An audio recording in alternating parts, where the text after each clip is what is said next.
Bonjour à tous et à toutes. Bienvenue dans cette seconde partie de l'entretien avec Milica Tomasevic. On reprend au moment où Milica était en train de nous expliquer en quoi a consisté sa thèse.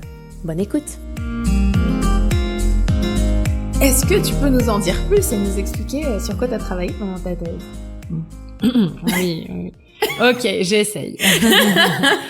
Dans ma thèse, donc il était question de l'interprétation probabiliste d'un modèle EDP.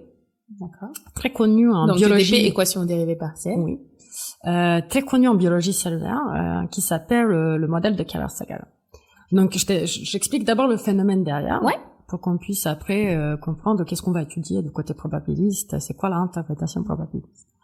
Donc le phénomène en question, c'est le chimiotactisme, et donc c'est le déplacement d'une population des cellules en fonction des signaux chimiques dans leur environnement. Donc t'imagines, je sais pas, une population de bactéries, et les bactéries aiment bien le sucre, donc si tu leur mets le sucre dans leur environnement, les bactéries vont diriger même si elles se déplacent de façon aléatoire, genre le mot aléatoire, donc c'est probabiliste. Donc elles se déplacent de façon aléatoire, tu peux pas vraiment prévoir leur mouvement, mais tu vois que petit à petit la population elle s'organise un peu et elle commence à se diriger vers la zone où il y a beaucoup de sucre, et à la fin elle termine à s'agglomérer autour de la source de cette attraction du sucre.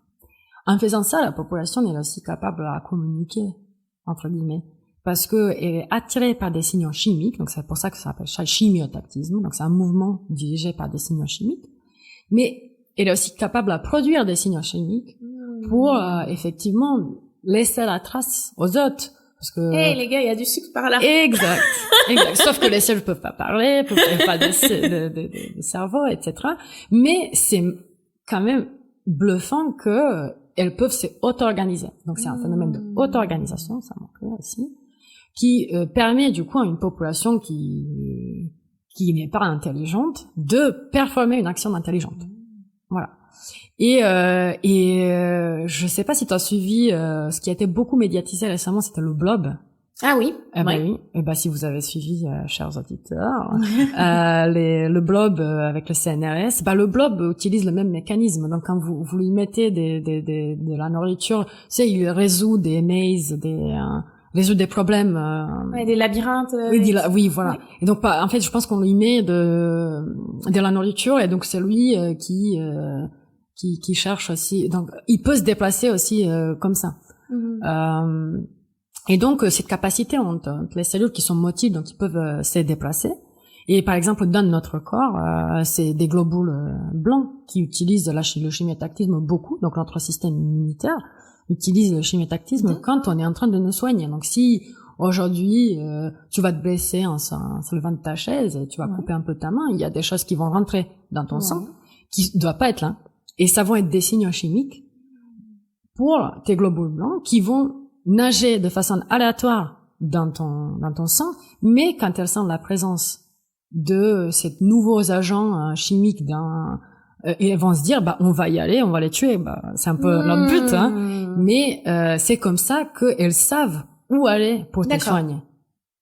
Et malheureusement, c'est aussi comme ça que c'est comme ça que le tumeur aussi c'est une des choses qui se passe quand un tumeur fait sa métastase, parce que les cellules cancérogènes cherchent un nouvel environnement, elles vont aller et du coup pour s'attirer, pour dire où il faut aller migrer, etc.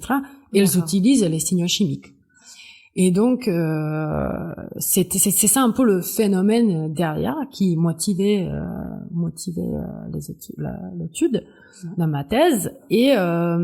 Et donc il y a un modèle très célèbre dans la biologie, en équation de dérivée partielle pour ce phénomène qui s'appelle le modèle de Keller-Sagal, qui a été posé dans les années 70, et c'était un peu une collaboration aussi interdisciplinaire entre deux chercheurs.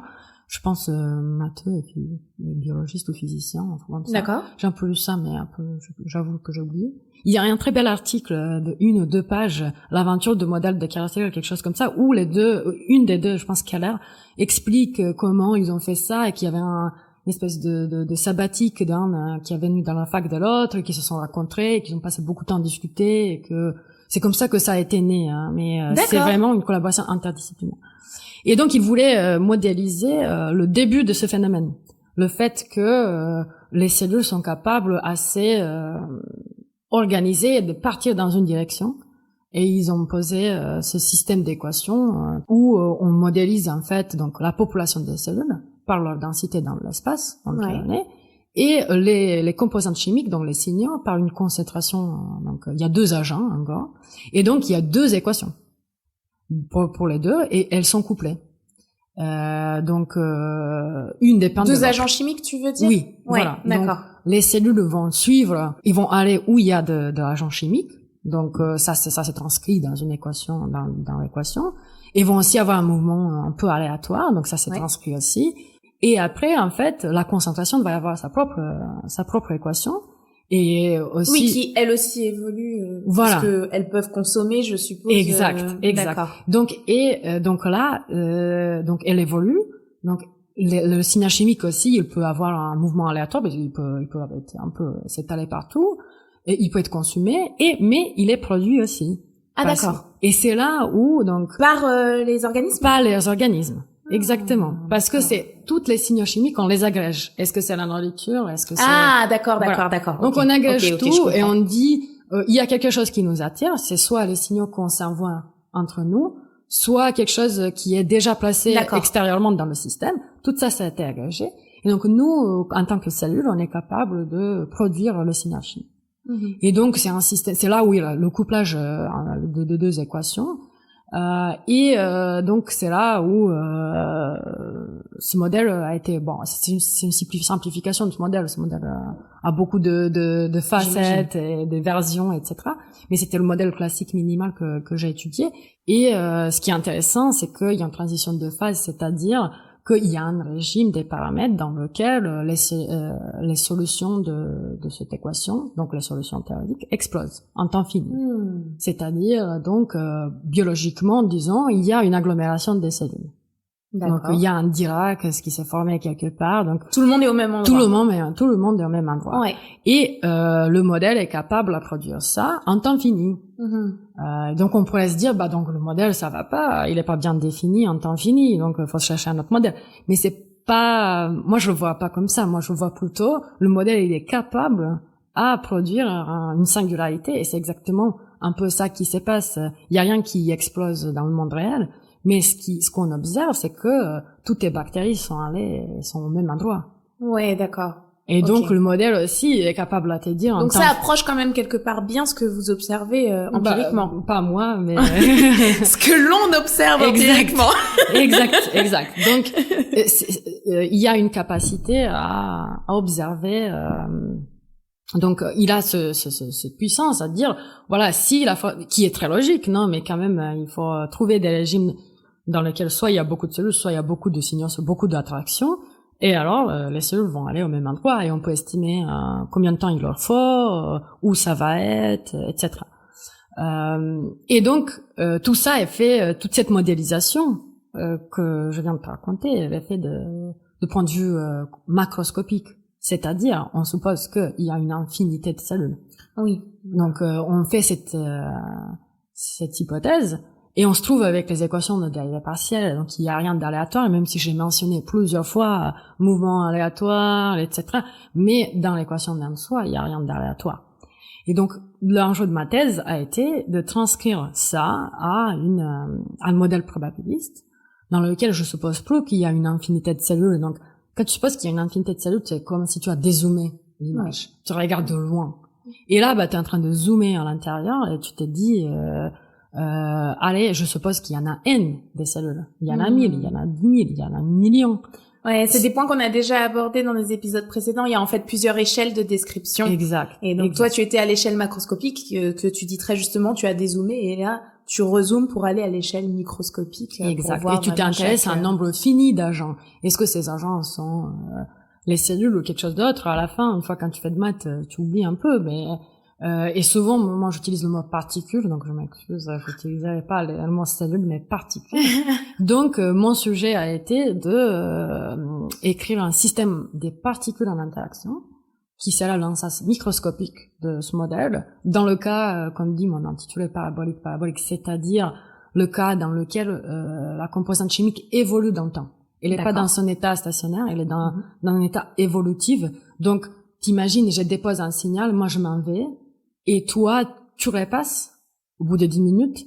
Donc, tu aperçois quelque chose que je laissais dans le passé pour toi. Et cette chose a évolué. Et donc, toi, donc, il y a une espèce d'interaction entre nous qui se passe, mais qui est à travers le passé, mon trajectoire de où je suis passé. Et donc, j'ai transcrit ce modèle à un système des particules en interaction où chaque particule avait une composante aléatoire. Donc, chaque particule représentait une cellule et son mouvement. Et le mouvement était aléatoire parce qu'il y avait un mouvement brownien derrière. Et voilà, le mouvement brownien, c'est quelque chose qu'on imagine quand on regarde les cellules, non, qu'elles bougent un peu, on peut pas prévoir grand-chose. Et donc, c'est une trajectoire continue qui bouge un peu. Mais après... souvent, pour l'expliquer, on dit aux gens de visualiser le mouvement d'un pollen qui se déplace. C'est ça, le mouvement brownien, je crois, originellement. Oui. Et après, donc, le mouvement brownien a ce qu'on appelle son drift. C'est-à-dire, il a une partie, disons, déterministe, un endroit qui lui attire, un drift, quelque chose qui lui pousse dans une direction. Et ça, c'est une équation stochastique. Donc, c'est pas juste le mouvement brownien, c'est le mouvement brownien plus quelque chose. Et ce quelque chose, donc, c'est quelque chose qui en gros dit à la cellule dans ce cas-là, où il faut aller. C'est quoi la direction? C'est là où tu vas encoder une direction privilégiée. Exact. C'est juste que c'est pas si géométrique, c'est plutôt genre tu regardes un peu où sont les autres et t'es attiré par les autres en fait. Et donc t'as une attraction et donc t'as une interaction ce qu'on appelle de type champ moyen, c'est-à-dire tu vois un peu tout le monde et tu vois en fait la mesure empirique de ton système et tu interagis avec la mesure empirique. Donc toi, la mesure empirique, c'est un peu comme une moyenne de tout ce qui se... Oui, c'est en gros, tu mets le poids 1 à chaque endroit dans l'espace où tu as quelqu'un.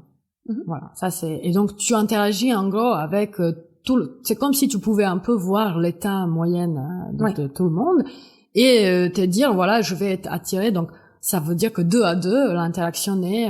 si moi je suis une cellule, toi tu es une cellule, on s'attire. On s'attire et donc et on est peut-être attiré par quelque chose à l'extérieur, donc il y a aussi une composante qui explique ça aussi, et donc on cherche d'aller vers un endroit, on s'attire mutuellement, ce qui est exactement ce qui se passe parce qu'on s'envoie des signaux, et en plus on est perturbé par le brownien parce que on n'est pas si intelligent que ça, on peut pas juste aller tout droit au bout vers l'endroit où il y a ce qu'il nous faut. Et donc voilà, donc j'ai posé ce système des particules en interaction et la spécificité de ce système a été ce que je te disais, cette interaction avec les trajectoires. Donc c'est un aspect donc ce qu'on dit un proba non markovien. Donc la markovianité c'est quelque chose de central en proba, c'est quelque chose qui te dit en gros si tu veux savoir comment tu vas évoluer dans le futur, il suffit de savoir ce qui se passe maintenant. Ça, c'est la markovianité, donc la propriété de Markov, en gros. Donc il n'y a pas besoin de savoir où tu étais avant pour décider qu'est-ce qui va se passer. Ton futur ne dépend que du présent. Exact. Par contre, dans ce système, ce qui a été hérité de ce couplage d'équations dérivées partielles, qui a été parabolique, donc c'est que on a hérité le passé. Donc on doit vraiment savoir où ont été les autres particules, par où elles sont passées, pour pouvoir décider où on va aller et comment le signal a évolué entre les deux. Et donc voilà. Donc du coup tu es non markovien parce que tu dépends du passé. Le système est non markovien, c'était la grosse difficulté et en plus pour avoir ce comportement, tu vois, la transition de phase, c'est ce que je disais quand tout le monde va au même endroit. C'est quelque chose qui est un peu singulier comme phénomène. Pourquoi? Parce que on n'a pas la tendance de tous aller au même endroit, sauf si on a une forte attraction de cet endroit. Et donc pour que tu obliges les objets mathématiques d'aller quelque part, il faut que tu leur donnes de la singularité dans les interactions. C'est-à-dire, il faut qu'on s'attire, mais il faut qu'on s'attire de sorte que notre attraction explose, le coefficient de notre attraction, si on est très proche. Parce qu'il devient plus en plus grand qu'on s'approche pour qu'on ne se sépare pas. Et donc, c'est là où les coefficients de ces équations que j'ai étudiées ont été pas seulement non-markovien, mais aussi singulier. Donc, c'était des fonctions singulières. Donc, mon cas a été un peu atypique parce qu'il était non-markovien et singulier, mais voilà, c'était hyper intéressant. Et ce qui est intéressant, c'est que j'ai trouvé aucun modèle dans la littérature qui ressemblait à mes particules. Les deux ensemble, ouais. Et donc voilà, c'était très motivant de se dire voilà, allez, on va essayer de faire quelque chose. Et juste pour aller jusqu'au bout, ton travail, ça consistait à lier ces échelles de description, c'est-à-dire de partir de l'échelle micro. Ça c'est toujours la première question, et même il y a une question encore qui est la première. Donc ça c'est la deuxième, je dirais. La première question, c'est quand tu poses ton objet microscopique, et comme il combine ces deux difficultés. Ta question est-ce que ce problème est bien défini? Oui, d'accord. Et est-ce que ce système des particules, donc ces N cellules que je décris, que je dis voilà, ça c'est comment elles devaient se comporter, est-ce que ça a du sens mathématiquement? Oui. Et comme ça sort de cadre classique, t'es obligé d'abord à te poser, à te dire non mais attends, avant d'envoyer à N vers l'infini et voir le lien, est-ce que ça a du sens? Ok. Et ça, parfois, c'est une question qui semble anecdotique parce que souvent on suppose des coefficients et on se dit on n'a pas besoin de s'embêter, mais en fait non, c'est une question fondamentale parce que quand on pose un modèle, la première question, est-ce qu'il est opérationnel? Est-ce que j'ai le droit à l'utiliser et sur quelles conditions? Et souvent du coup, quand on sait déjà qu'à l'échelle macroscopique il y a des problèmes, on sait que aussi à l'échelle micro il y a des problèmes, et donc on sait qu'on ne pourra pas définir le modèle avec toutes les conditions initiales ou je sais pas, avec tous les paramètres possibles.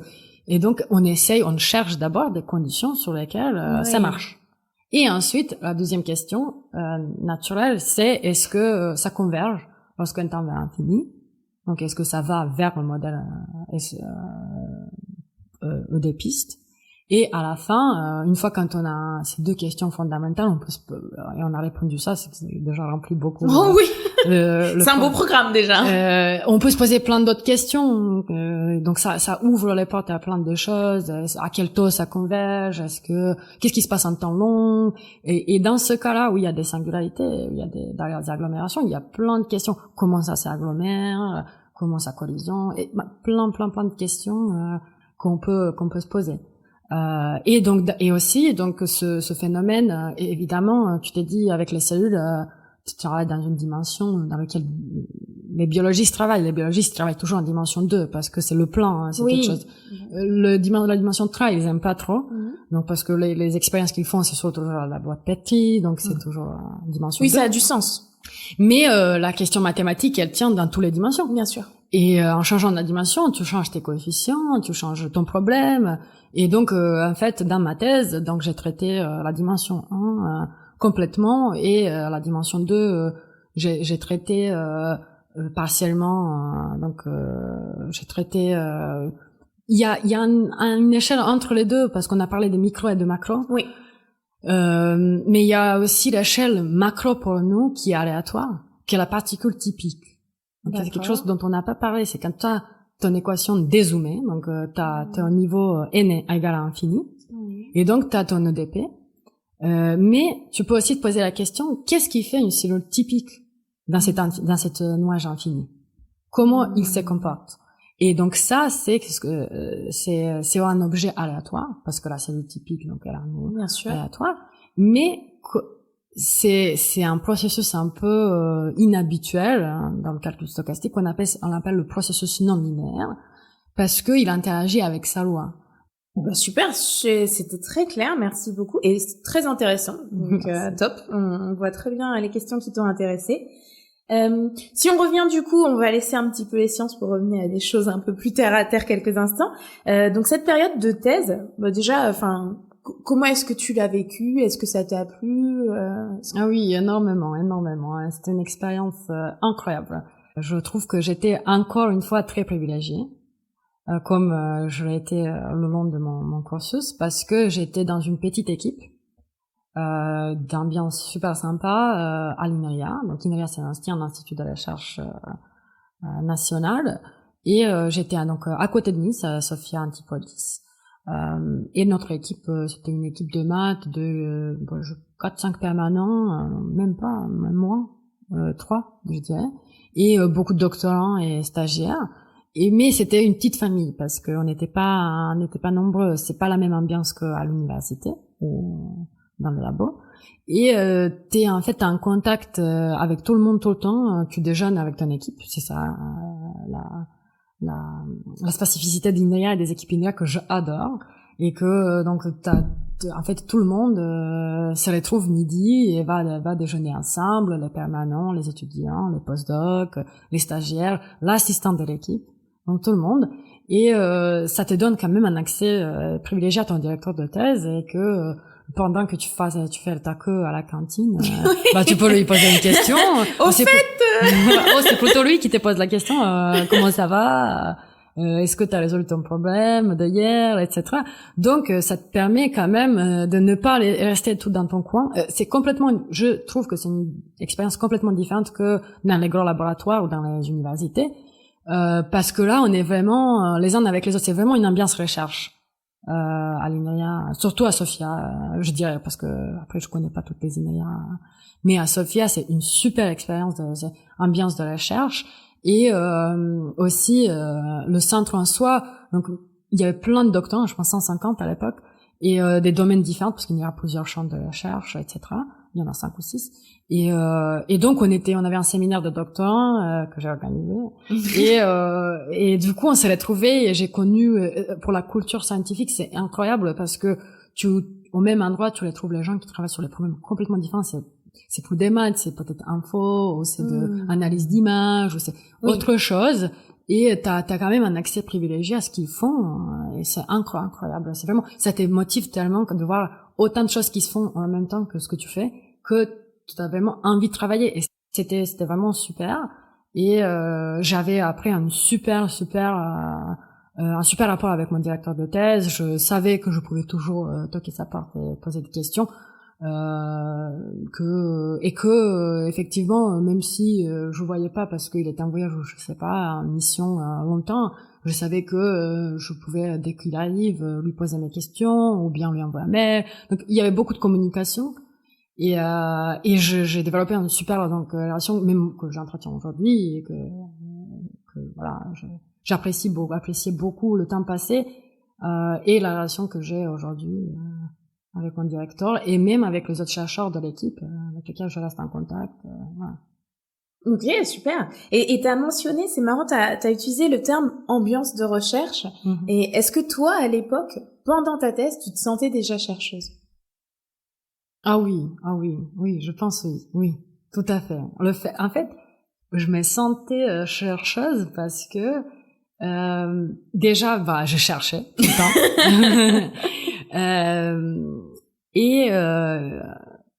En fait, c'est plutôt que tu es dedans, en fait, le base, l'atmosphère, t'arrives, tu passes dans le centre, tu regardes à gauche, il y a une grosse salle de séminaire, il y a des gens ici, dedans qui présentent, tu rentres dans ton bâtiment, parce qu'il y en avait plusieurs, tu rentres dans ton bâtiment, tu descends dans ton bureau, tu vois les gens discuter dans leur bureau, écrire au tableau, ou projeter des slides et tout ça.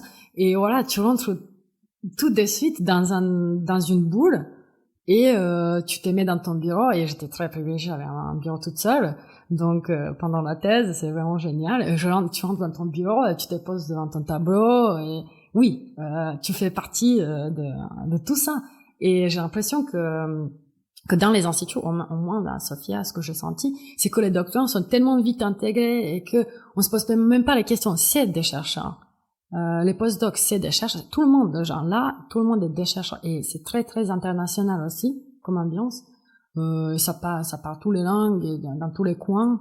Et aussi, l'anglais est parlé tout le temps aussi. Donc, t'as vraiment l'impression d'être, de ne pas, en fait, si t'arrivais avec une caméra et tu faisais de tours, tu pouvais pas deviner dans quel pays tu étais. Voilà. T'avais vraiment l'ambiance que voilà, tout le monde est venu pour donner le mieux pour son sujet. Et ça, c'était un peu comme une espèce de fairy tale.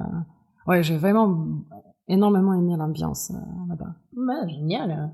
En tout cas, je pense que tu donnes envie aux gens, vu ce que tu décris. S'il y a des et après, l'équipe était petite, donc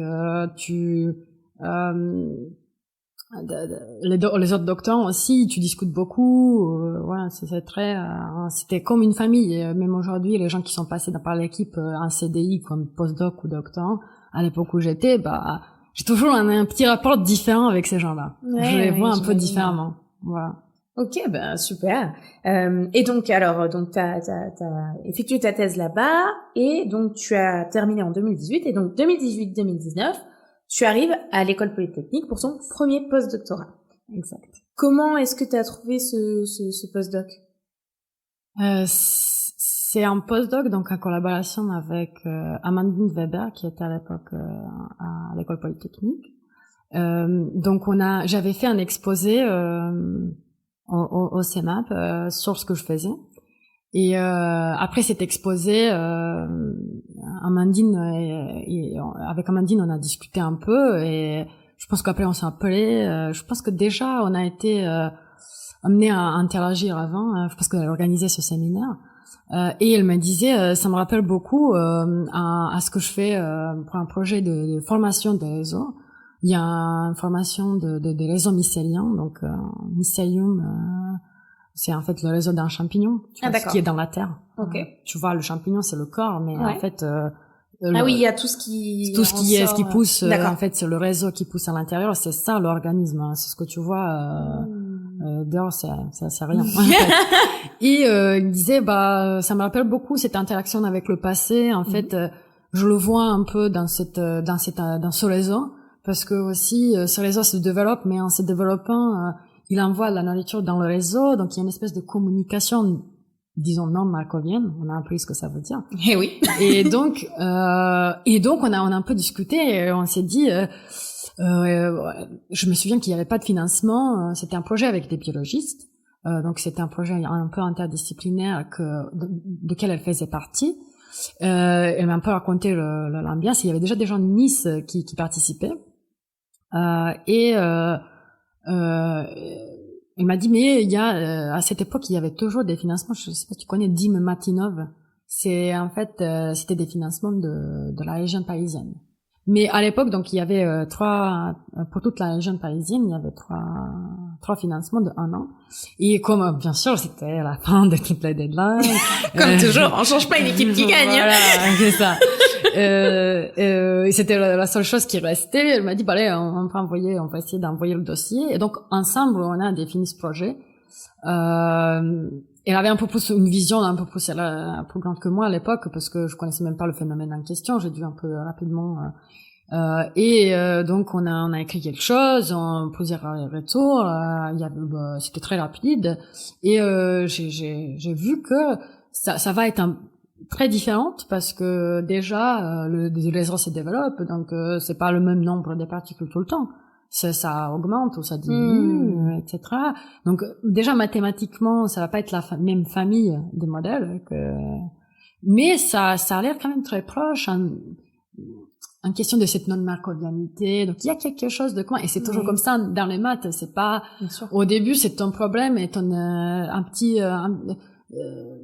une motivation très précise, mais après tu trouves les mêmes patterns partout. C'est la nature. Donc, bien sûr.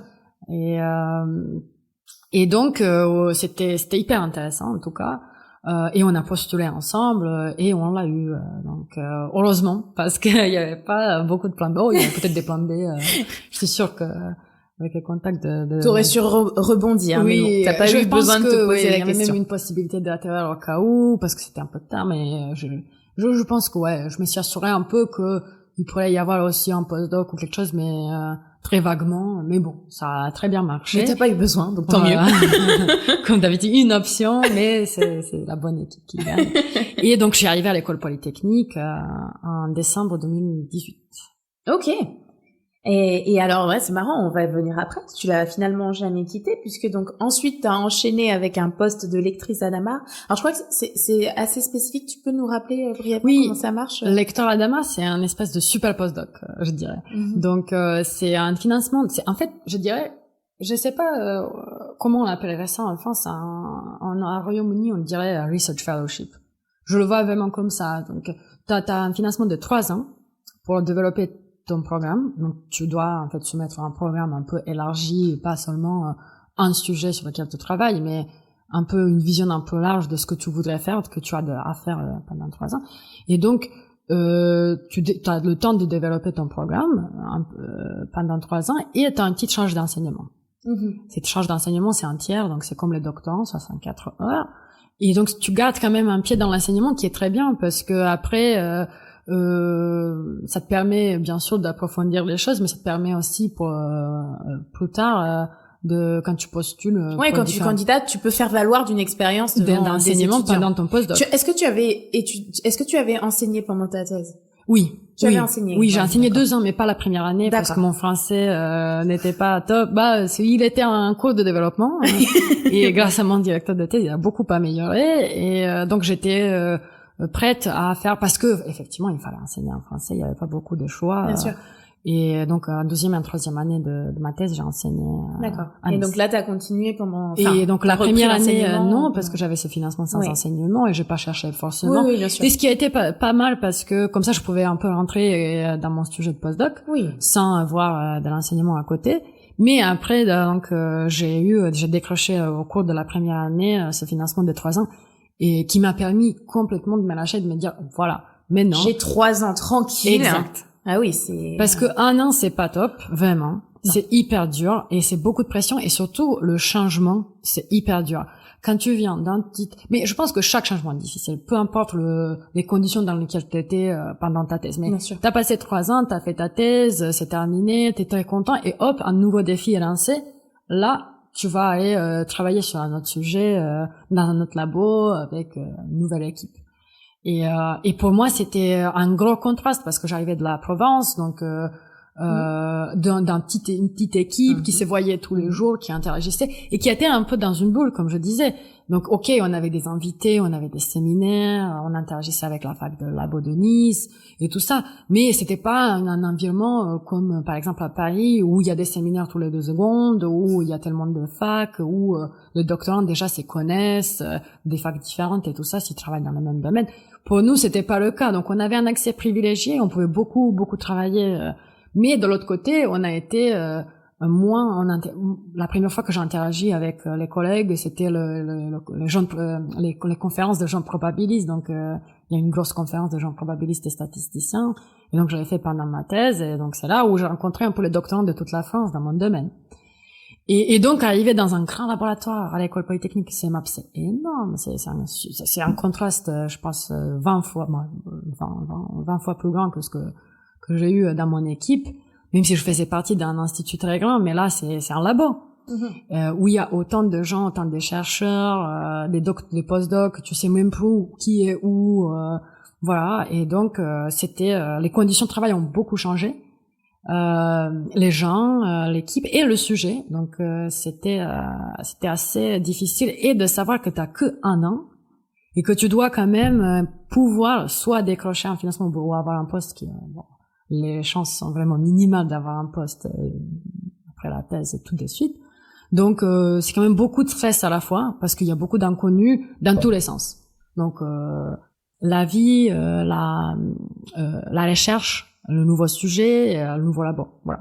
Donc j'étais assez contente de pendant cette première année pouvoir savoir que voilà, j'ai décroché un financement de 3 ans et de me dire là je peux complètement me lâcher faire. Oui, j'imagine t'abordes pas ta recherche de la même façon du tout. Tu peux te lancer sur des choses peut-être un peu plus oui. Ouais, je pense qu'aussi, si c'est contrainte à 1 année, t'essaies de la rentabiliser. Exactement. Aussi. Mais après, pour moi, c'était dur parce que je changeais de sujet. Donc, je rentrais dans quelque chose de nouveau. Donc, j'avais juste besoin d'1 année pour poser tout ce qu'il faut. Donc, pour moi, c'était vraiment indispensable de continuer si je voulais faire quelque chose d'intéressant dans ce sujet. Sinon, effectivement, tu fais 1 an et après tu changes, tu vas quelque part d'autre. Ouais, c'est pas idéal, tu changes encore. Après, il faut travailler sur 2 sujets à la fois parce que c'est un peu dur, je trouve, la manière dont on est évalué, parce qu'on voit notre dossier, on dit, ah oui, 2 postdocs d'1 an, mais aucune publication sur ça. Et donc, en fait, c'est plutôt le système qui nous pousse d'aborder la recherche différemment. Sinon, je pense que tout le monde a envie d'aborder la recherche de la même façon, de se lancer, de travailler. Oui, c'est des calculs, hein, Ouais. Tu fais des calculs que t'aimerais ne pas avoir à faire quand tu cherches des postes. Ouais. Effectivement. Ok, et donc 2021, chargé de recherche, CNRS. Ouais. Et donc toujours à l'école polytechnique. Alors est-ce que t'as candidaté au fur et à mesure des années ou Oui, j'ai candidaté un peu. J'ai candidaté même la première année, je pense 4 mois après ma thèse, j'avais un dossier prêt. J'ai postulé justement à l'école polytechnique et pour quelques facs parisiens pour mettre des confs. Et j'ai même décroché quelques auditions. J'étais hyper contente. Mais c'était dur, je me souviens. C'était pas adapté, je pense, de candidater tout de suite. Je le vois maintenant avec le recul. Et après, j'ai candidaté un peu moins. Quand j'ai décroché le financement, je me suis dit quand même, j'ai 3 ans. Ouais. J'ai vraiment envie d'aborder la recherche comme il faut, avec voilà, vraiment tranquillement et de m'amuser en le faisant et pas de juste courir à gauche et à droite. Donc deuxième année, j'ai pas beaucoup candidaté. J'avais envoyé un dossier CNRS qui a pas allé loin cette année-là. Et après, j'ai renvoyé. Donc ça s'est beaucoup cristallisé en moi. J'ai vu que je voulais vraiment décrocher le CNRS. Donc ah d'accord. Tu voulais vraiment une charge de chercheuse et pas d'enseignante chercheuse. Oui. Pourquoi? Voilà, j'ai bien aimé tous mes sujets que j'avais en ce moment. J'avais envie de les développer et j'avais envie d'être libre, de ne pas enseigner, d'être les deux à la fois. Et j'ai vu que voilà, une possibilité à faire comme ça, c'était le CNRS. Ça me paraissait idéal. Et aussi, j'ai vu dans mon environnement, justement, ma collaboratrice de postdoc qui a été chercheuse au CNRS à l'époque, qui avait une charge d'enseignement aussi à côté. Donc j'ai vu qu'il est possible de faire les deux, mais qu'on est un peu plus libre dans la recherche. Puisque c'est pas attaché à ton poste, tu as plus de liberté sur ce point. Et on a un peu moins d'enseignement, et c'est pas nous qui vont diriger la politique d'enseignement, mais quand même on va pouvoir enseigner des choses intéressantes et des choses dans lesquelles on est spécialisé. Et ça m'a bien rassuré que je pourrais toujours garder un pied dans l'enseignement, mais que j'aurais un contrôle total sur mon temps pour la recherche. Et c'est là, je pense, où je me suis dit, quand la première fois que ça n'a pas passé, je me suis dit, faudrait que je travaille un peu plus et un peu plus dur pour que ça arrive l'année d'après ou l'année d'après. Mais quand même, bon, on va pas peut-être beaucoup parler de tout ça. C'est toujours une période hyper compliquée. Les candidatures, c'est dur. T'es toujours évalué. Tu cours partout. Tu fais des séminaires. Tu fais ton dossier. C'est pas agréable pour le... C'est pas les périodes les plus drôles, ça voilà, c'est sûr. Mais bon, j'avais un peu des contraintes personnelles aussi, j'avais ciblé Paris, j'avais ciblé SNL, donc j'ai pas envoyé énormément de dossiers. D'accord. J'avais quand même quelques auditions à faire, donc j'en avais pas mal, mais tout le temps, quand j'ai envoyé le dossier, j'étais souvent auditionnée, donc il fallait quand même que je prépare et tout ça. Donc j'ai perdu beaucoup de temps sur ça aussi, même si à la fin j'étais pas à mettre des confs. Et je trouve que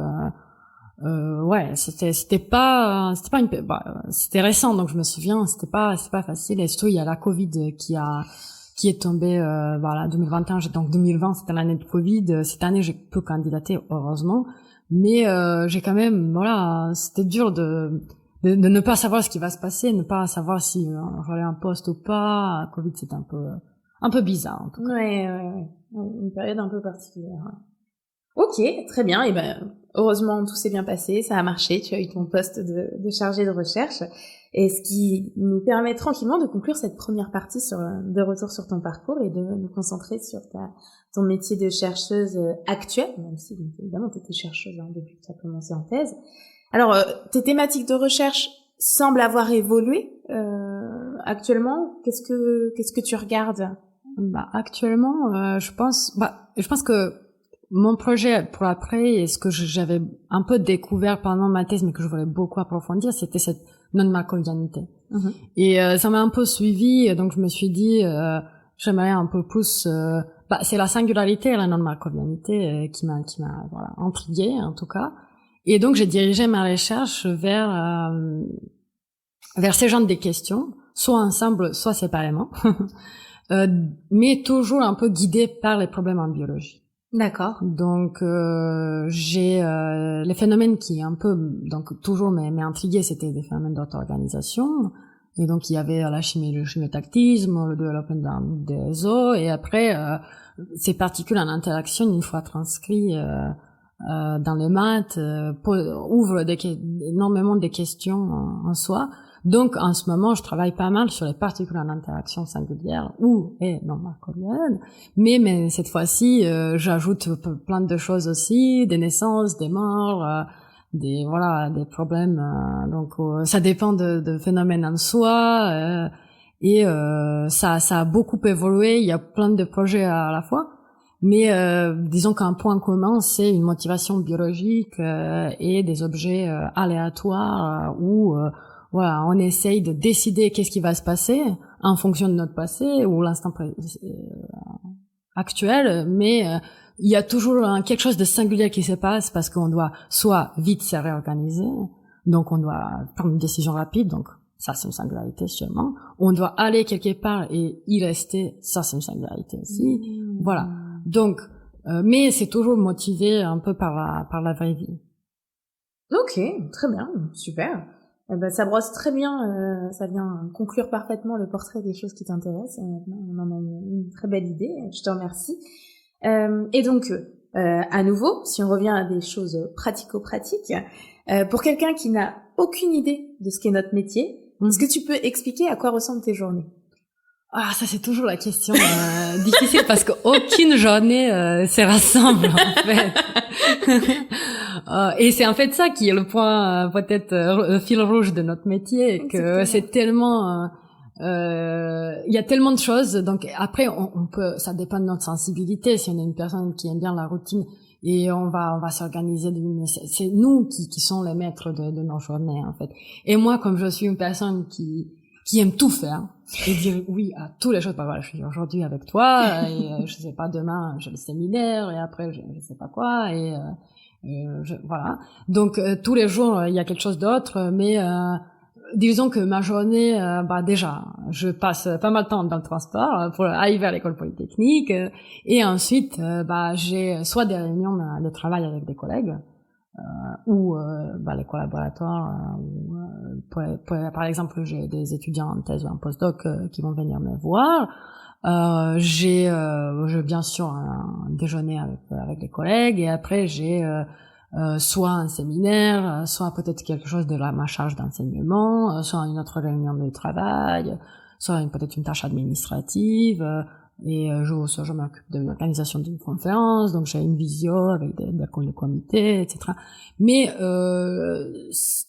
c'est vraiment, je pourrais pas dire que il y a une journée typique comme la particule typique, donc ça n'a pas il y a beaucoup d'aléas dans ma journée typique, c'est-à-dire il y a voilà, donc ça dépend vraiment comment qu'est-ce qui tombe ce jour-là, parce que je m'implique dans plein de choses à la fois, ce que j'aime beaucoup, et aussi je travaille avec des collègues à Paris, donc il peut se passer que ma journée typique est de passer une journée peut-être à Jussieu ou je sais pas à IHP, Institut Henri Poincaré, pour travailler avec un collègue qui est sur Paris, voilà.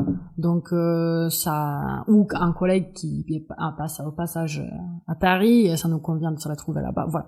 Donc il y a pas de journée typique, mais il y a plein de choses, et ça dépend de la période. Mais c'est souvent ces genres de tâches qui m'occupent. Ok, et donc parmi toutes ces tâches, quelles sont celles où tu prends le plus de plaisir? C'est comme mes enfants, je peux pas dire, tu sais, j'ai pas un enfant préféré. Non, mais je pense que toutes les tâches, pour moi, sont une manière en tout cas, moi, je le vois comme ça, quand c'est une manière à vouloir faire l'autre tâche. C'est-à-dire d'avoir envie de retourner. Si ce matin, j'ai une réunion plutôt administrative, plutôt organisationnelle, ou un séminaire, c'est un peu, ça coupe un peu ma recherche, mais ça me donne envie à vite retourner à ma réunion de recherche, etc. Et la même chose, la recherche peut-être m'a épuisée aujourd'hui, et donc j'ai envie d'être productive et de dire attends, j'ai fait quelque chose, donc voilà, j'ai quelque chose un peu plus administratif à faire, ou j'ai un peu d'enseignement, ou je dois préparer mon enseignement, etc. Donc Bien sûr que c'est toujours la recherche où je prends le plus de plaisir, mais Mais les autres tâches ont leur utilité aussi. Oui, et je trouve vraiment, j'aime bien m'engager dans des choses différentes. Ça me donne en tout cas envie de faire plus, de retourner. C'est une espèce, pour moi, c'est une espèce d'automotivation, de aller couper un peu quelque chose pour y revenir un peu plus frais, avec la tête un peu reposée. Ok. Et est-ce qu'il y a quand même alors des choses que t'aimes pas trop ou vraiment tout te plaît? Ah, qu'est-ce que j'aime pas trop? Bon, j'aime pas trop remplir les fiches d'émission et tout ça, ce que j'ai fait pour toi ce matin. Et de devoir, pour la énième fois, donner ma date de naissance ou je sais pas quoi. Je vois bien qu'il faut le faire, mais voilà. Donc disons que c'est ces genres de choses que... C'est pas les tâches que tu préfères. Que c'est pas les tâches que je préfère. Ouais. Je peux comprendre. Mais voilà. C'est pas forcément le plus intéressant, effectivement. Mais après, le reste, c'est pas... Ok, super. Et alors donc j'aime bien que l'auditrice puisse visualiser un petit peu le travail de chercheur. Dans ton cas, est-ce que tu travailles au papier, à l'ordinateur ou au tableau la plupart du temps? Comment tu travailles? C'est souvent le tableau et papier, que c'est la plupart du temps, je dirais. Et ordinateur, c'est oui souvent juste pour la lecture et pour ouvrir un papier à côté. Donc les écrans servent à ça pour ne pas imprimer 10 000 papiers. Donc ouvrir, disons qu'une session de travail, c'est ouvrir quelques papiers sur l'ordi, être au tableau, et écrire sur le papier. Même quand tu es seule, tu travailles au tableau? Oui, quand je suis seule, je suis souvent à écrire un calcul au tableau, à le regarder, après à le transcrire. Avant, j'étais plutôt papier. Mais aujourd'hui, je suis plutôt interaction papier-tableau. Donc, je fais d'abord, je visualise en grand quelques lignes, je les teste plusieurs fois, après je reviens vers le cahier, après c'est le cahier, et j'essaye aussi un peu d'être un peu plus productive et plus rapide. Donc, parfois c'est même le tech direct. Waouh, ça j'arrive pas. Ouais, j'essaye donc d'ouvrir le tech et de noter quelque chose de crucial dans le tech aussi. Si je vois que il y a une bonne conclusion ou qu'il y a un bon schéma ou que il y a un calcul intéressant, j'essaye. Mais j'ai vu plus en plus et je suis un peu étonnée. C'est vraiment super, bravo à eux, les doctorants aujourd'hui. Ils écrivent plein de choses dans le tech.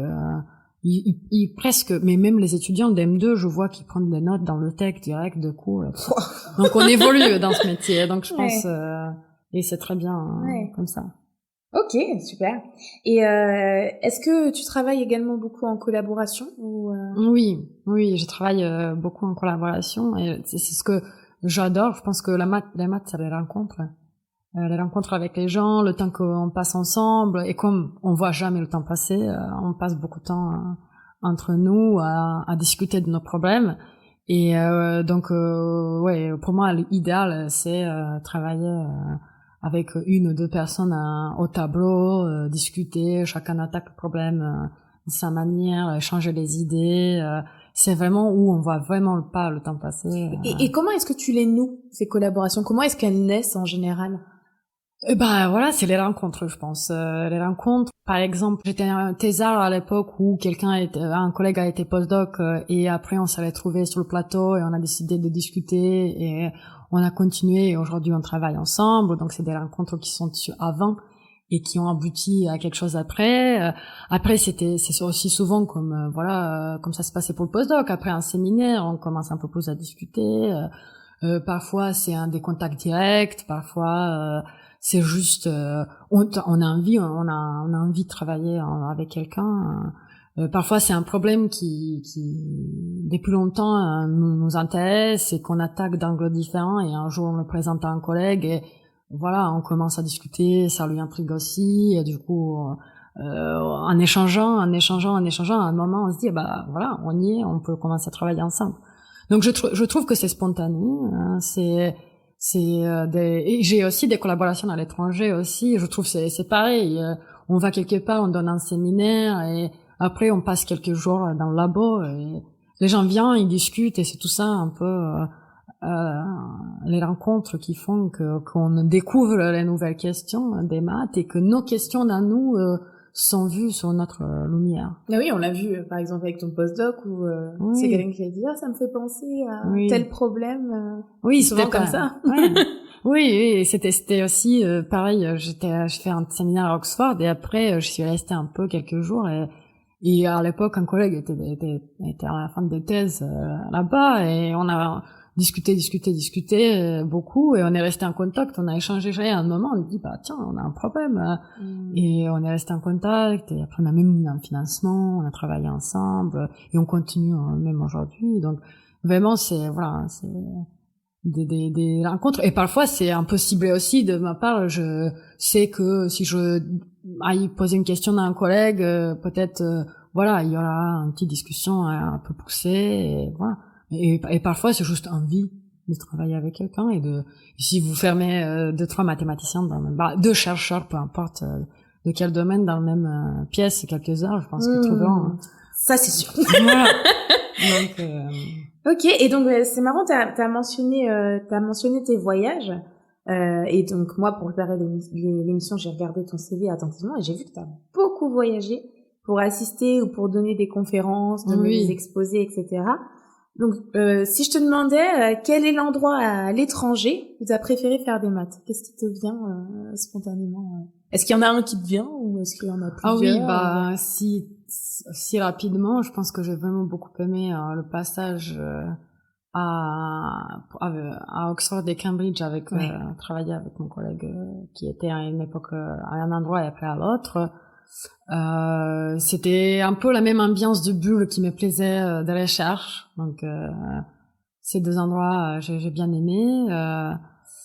Oui, je pense que j'étais bien accueillie un peu partout. J'étais au Chili, c'était super intéressant de travailler là-bas, de découvrir un peu la fac et les équipes. Au Japon, c'était hyper intéressant aussi. Donc oui, mais je pense que comme j'aime bien l'ambiance un peu bulle et pas juste aller au travail, sortir du métro et rentrer au bureau. Je pense que j'ai bien aimé les villes universitaires. Voilà. Ça j'ai bien aimé. Ouais, t'es sensible à l'atmosphère en fait d'un endroit, j'ai l'impression. Oui, c'est pour ça en fait, j'aime bien le plateau de Saclay. C'est difficile d'y aller, mais une fois qu'on y est, il y a aussi cette ambiance. Il y a plein de labos de maths déjà sur le plateau. Donc à l'X, à Centrale, à Orsay, à la fac d'Orsay, donc il y a plein d'endroits pour faire des maths, mais il y a une ambiance de recherche en soi. Quand on arrive à l'école polytechnique, on est aussi dans une boule un peu. Donc oui, le trajet est difficile, mais une fois qu'on y est, c'est parfait. Ça vaut le coup. Oui, j'aime bien. Ok, écoute, super, merci beaucoup d'avoir décrit le métier de chercheuse et ce qui te plaît dedans. On va tranquillement passer dans la dernière partie de l'émission et donc on va aborder ta carte blanche. Donc de quoi as-tu envie de nous parler aujourd'hui? Oui, donc je voulais un peu discuter avec toi des expériences des chercheurs et chercheuses qui venaient de l'international et qui passaient par la France. Ouais. Soit en temps déterminé ou comme moi en temps indéterminé et pourquoi ils sont là et comment ils sont restés, voilà. Donc j'aimerais bien donc j'ai vu que CNRS déjà affiche sur leur site que 30% des candidats dans toutes les matières confondues viennent de l'étranger. Et j'ai un peu fait une recherche sur les candidats retenus en maths récemment, donc les dernières 5 ans.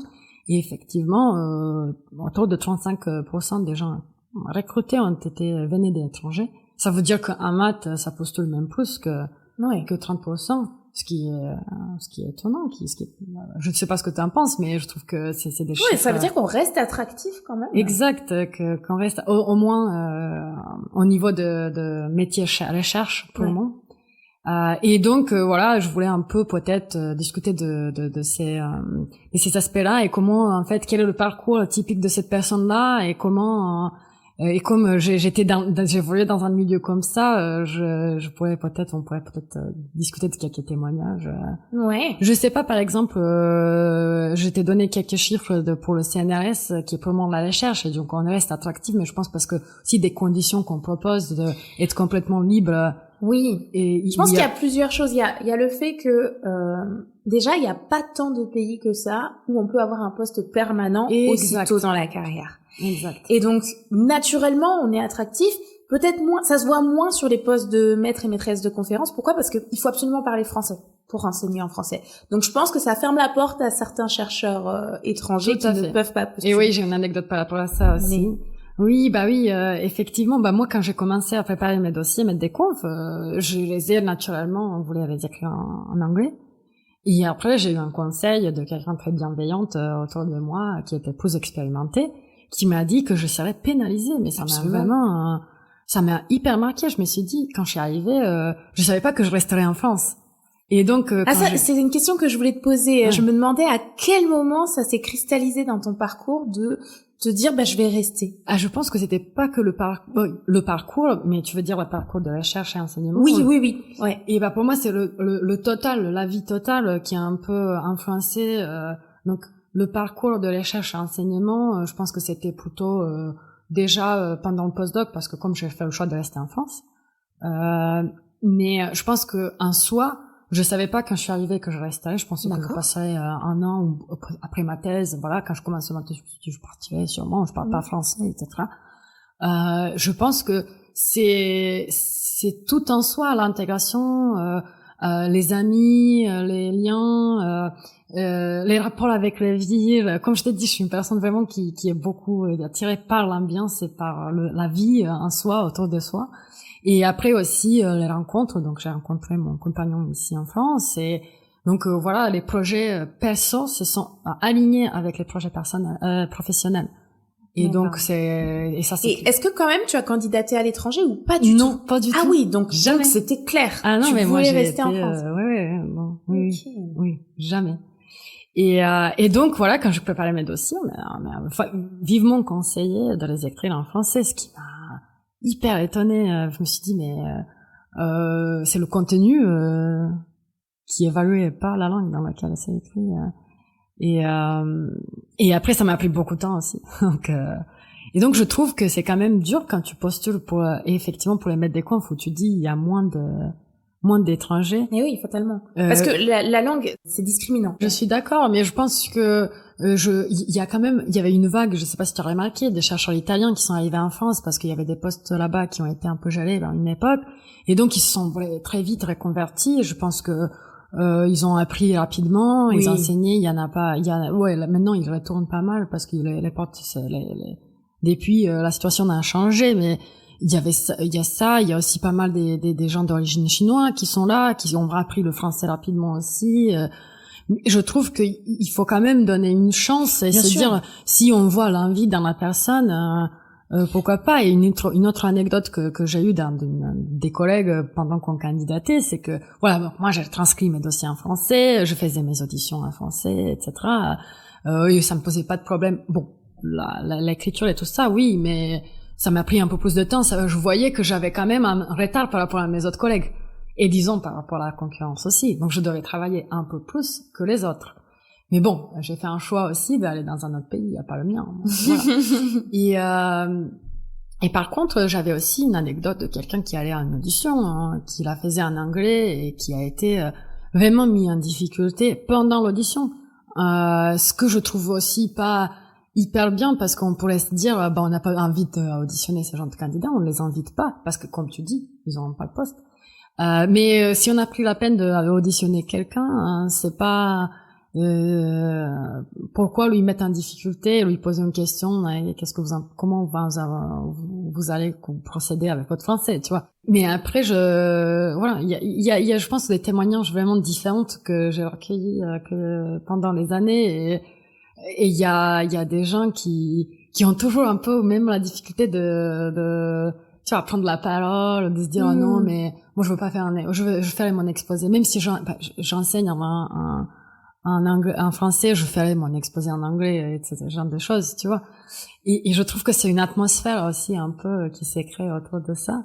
À la fin, c'est aussi la capacité de s'adapter et de vouloir s'adapter qui compte. Exactement.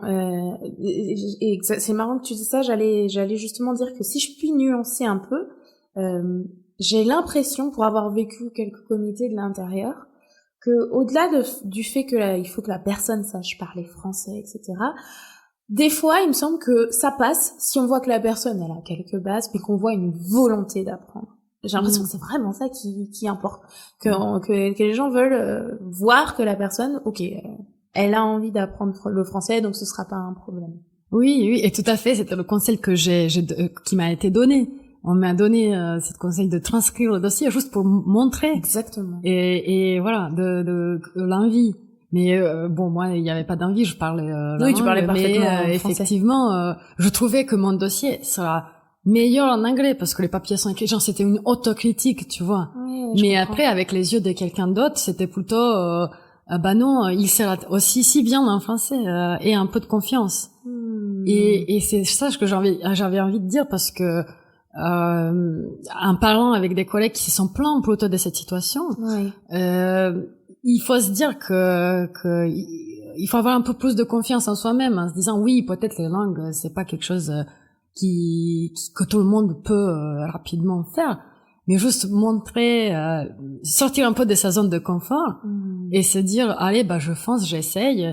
Ok, oui, je suis un peu ridicule, oui, j'ai un accent, oui, mais une fois que c'est fait et c'est un peu ça montre qu'il y a une envie, et s'il y a pas d'envie, je suis d'accord que oui, ça va être compliqué. Mais oui, en fait, effectivement, c'est bien que tu pointes ça, de pas tant focaliser sur le niveau en tant que tel, mais sur le moteur qu'il y a derrière l'envie d'apprendre la langue, quoi. Et je pense que c'est effectivement ça qui est plutôt évalué. Évaluer, c'est pas le bon terme, mais c'est ce à quoi on fait attention. Oui. Donc, toi, en fait, c'est marrant parce que du coup, c'est ça qui est génial, c'est que toi, tu apportes la perspective de l'autre point de vue, parce que toi, t'étais dans la position de la personne, donc étrangère, qui devait venir faire ses preuves. Donc, quelque part, avec ton expérience, tu donnes des conseils aux gens qui pourraient être à ta place. Exact. En nuançant l'importance qu'on doit donner à ça et... Oui, parce que c'est quelque chose tu vois, c'est quand même une critique que tu donnes à quelqu'un et il faut quand même savoir vivre une critique. Et effectivement, si quelqu'un, il y a un an qu'il est arrivé et qu'il a postulé et qu'il a un bon niveau, etc., il se demande, mais attends, hein, qu'est-ce qu'on veut de moi encore? Ouais. Et ça, j'ai bien remarqué par les postdocs qui passent chez nous en France, que ils restent, mais ils restent à la fin de leur contrat et après ils s'en vont. Tu penses qu'on a une déperdition, qu'on perd certaines personnes à cause de cette si on n'arrive pas à leur donner envie, nous aussi, parce il faut aussi que l'envie vienne de l'ambiance. Je suis tout à fait d'accord avec toi. Et si nous aussi on n'arrive pas à leur donner envie d'apprendre et de rester, parce que c'est la seule barrière, le reste est nickel. T'as des dossiers exceptionnels comme tu dis. Et donc si nous aussi on ne fait pas notre partie le truc, alors on peut pas s'attendre que quelqu'un va faire 100% d'effort. Moi, l'envie m'a été donnée par l'ambiance, par le fait que j'ai été énormément motivée par des gens autour de moi, par mes collaborateurs, les chefs d'équipe, mon directeur de temps, tout le monde voulait que je réussisse. Et donc moi, de ma part, je me suis dit allez, je vais tout donner, donc je vais aussi faire mon effort quant à la langue. Mais il faut que l'ambiance nous comme les chercheurs à côté, on donne envie, on donne la chance à la personne. Bien sûr. Et ne pas, parce que oui, il y a toujours des blagues, il y a toujours des choses, et pas tout le monde peut encaisser. Oui, moi aussi, j'aime pas autant que j'essaye de rester calme et tout, j'aime pas quand quelqu'un se moque de moi et mon accent. C'est pas. Parce que ça t'arrive. Oui, ça m'arrive énormément dans notre milieu. Oui. Incroyable. Ah oui. Okay. Bon, les étudiants, c'est vraiment, c'est vraiment souvent. Après, je pense il y a des collègues, mais c'est des blagues. Je trouve que c'est pas, mais qui aiment bien imiter quelques mots que je dise, etc. Et bon, parfois, je trouve un peu déplacé. Parfois, je trouve, déjà c'est déplacé en soi, mais bon, parfois, je trouve que c'est juste, voilà, de jeu et de petites blagues. Donc, je prête pas trop attention, mais c'est vrai que voilà, on est un peu différents en tant qu'étrangers et du coup c'est pas la peine qu'on nous rappelle ça tous les jours, quoi. Donc oui, donc il faut que nous de notre côté on donne avis aux autres. Donc voilà, cette petite perte, je trouve que où les gens se disent bon allez, je vais postuler au Royaume-Uni parce que c'est 10 fois plus facile, hein, parce que il y a pas de la difficulté de la langue. Absolument. Mais quand même, au CNRS, on voit qu'on arrive à attirer et que les gens viennent. Ouais, il y a une envie. Donc à nous, aux deux parties, de faire en sorte de se rencontrer. Et avec ton témoignage qui finalement est quelque part des deux côtés. Oui, bah oui, tu l'as vécu de l'intérieur et maintenant t'es aussi de l'autre côté. T'apportes un éclairage très intéressant sur cette question. Donc merci beaucoup. C'était très intéressant d'avoir vraiment ton point de vue, ta perspective qui est particulière sur cette question. Donc je te remercie pour cette carte blanche. Ok, on va tranquillement terminer l'émission avec, comme d'habitude, les recommandations, un petit peu de nourriture culturelle pour les auditeurs et auditrices de l'émission. Alors, qu'est-ce que tu as envie de recommander? Alors, je voudrais recommander un livre, donc ça sort un peu de classiques qui ont été recommandés, peut-être les podcasts, les séries. C'est un livre que, quand j'étais au collège, on nous donne pas tout à lire, mais ça fait partie de notre programme de littérature en Serbie, et qu'on lit les morceaux de ce bouquin, qui s'appelle, je le dirai en anglais, c'est le titre original parce que le livre a été écrit en anglais, s'appelle From Immigrant to Inventor de Mihailo Pupin, qui a été un physicien et mathématicien serbe qui a fin terminé aux États-Unis dans les années fin des années 1800 et il a une grande carrière à la Columbia University, et donc il raconte l'histoire de sa vie depuis qu'il est un garçon, et donc il y a tout un contexte historique parce qu'il a grandi dans les années 1800 en gros dans l'Empire autrichien, je crois, parce que à l'époque la Serbie était cette partie-là est sous Empire autrichien. Et donc il y a un contexte historique, il grandit dans une petite ville et tout ça, un village, et il est très doué, et après il raconte un peu son histoire et son chemin et comment ça lui a mené à un jour embarquer, déjà aller aux États-Unis, au Royaume-Uni, je pense à Oxford ou à Cambridge, je me souviens plus, à trouver un grand chercheur en physique à l'époque, et après d'embarquer un bateau avec 5 centimes dans sa poche. Wow. Et arriver aux États-Unis pour faire la rêve américaine à l'époque, et à la fin de terminer à Columbia en tant qu'un grand professeur. Et aujourd'hui il y a toujours, je pense, un laboratoire qui porte son nom, les Pupin Laboratories. Et donc j'ai lu des morceaux de ce bouquin quand j'étais jeune, et ça m'a un peu resté derrière. Et il y a tout un contexte, toute une histoire. Il y a pas mal aussi de ce qu'il a inventé, etc. Donc il y a aussi la recherche, mais aussi tout le chemin dans un contexte historique, donc très intéressant. Et après aussi il y a toute sa deuxième moitié de vie où il devient très influencé, une personne qui a beaucoup d'influence et qui aussi s'engage politiquement, et qui à la fin reçoit pour son autobiographie un prix de Pulitzer. Wow. En 1924, je pense, pour ce bouquin-là. Et donc voilà, je trouve que c'est intéressant de découvrir cette personne et son parcours, et un peu la rêve américaine aussi, mais dans une autre époque, pas l'époque d'aujourd'hui. Et aussi, par exemple, moi j'ai à la fin eu le plaisir de lire ce bouquin quand je voyageais aux États-Unis, et j'allais à l'université de Columbia. Donc je me suis dit voilà, c'est parfait dans l'avion de retourner vers ce bouquin, parce que je lisais que des morceaux, et de le vivre en tant que quelqu'un qui traverse l'océan. Excellent. Et arrive et va à Columbia, et donc j'ai adoré à faire ça. pendant mon passage aux États-Unis pour la recherche. Et donc voilà, je recommande vivement ce bouquin. Bah super, merci beaucoup. Donc comme d'habitude, je mettrai les références dans la description de l'épisode. Alors moi, aujourd'hui, je vous recommande un podcast. Donc c'est le podcast de Cédric Villani sur France Culture qui s'appelle Les Contes des Mille et Une Sciences. Donc en fait, il s'agit d'une saison de 4 épisodes d'une durée d'environ 15 minutes chacun. Le thème pour cette première saison, c'est mettre le monde en équation. Et donc, on s'intéresse plus précisément à l'invention des équations différentielles. Donc, la série, elle couvre un large spectre historique. Ça va du XVIIe siècle jusqu'à nos jours. Donc, ça évoque l'émergence de ce domaine avec les brillants esprits de l'époque, Newton, Leibniz, Bernoulli, mais également des applications plus contemporaines. Il parle par exemple des liens avec les ordinateurs, l'informatique, les conséquences avec les premiers astronautes qu'on a envoyés sur la Lune, etc., etc. Et donc, sur la forme, le titre, il est pas trompeur du tout, parce que le parti pris, c'est vraiment que Cédric Villani raconte ça comme un conte. Donc, c'est principalement lui qui va narrer les différentes époques, avec de temps en temps des acteurs qui interviennent et donc qui campent des scientifiques le temps de quelques phrases. Et donc, j'ai trouvé ça vraiment extrêmement agréable, intéressant à écouter. En plus, c'est connecté à mon domaine de recherche, donc ça me parlait vraiment. Pour les non-spécialistes, je pense qu'il y a probablement quelques moments où vous comprendrez pas tout. Mais d'abord, c'est très ponctuel.